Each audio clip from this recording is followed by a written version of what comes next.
5 step to build a right portfolio. Video शेवटपर्यंत बघा. शेवटची स्टेप सगळ्यात महत्त्वाची आहे. 1. कुठला स्टॉक नाही तर गोल काय आहे हा प्रश्न आहे. शॉर्ट टर्म आहे, लॉंग टर्म आहे की रिटायरमेंट प्लॅन आहे.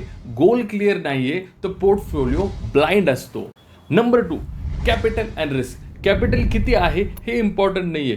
कॅपिटल किती गमवू शकतो हे इम्पॉर्टंट आहे. रिस्क आपली फिक्स करा. Per trade 1%, 2%, 3%. No hero trades. Step 3. Diversify portfolio.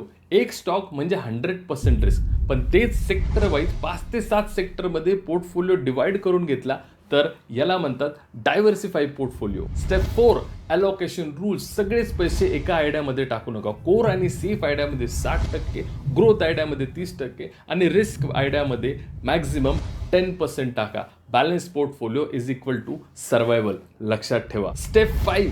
Review system. Set and forget नाही. मंथली पोर्टफोलिओ रिव्ह्यू करा. लॉसमध्ये असाल तर कट करायला शिका आणि विनिंग ट्रेड्सला होल्ड करायला शिका.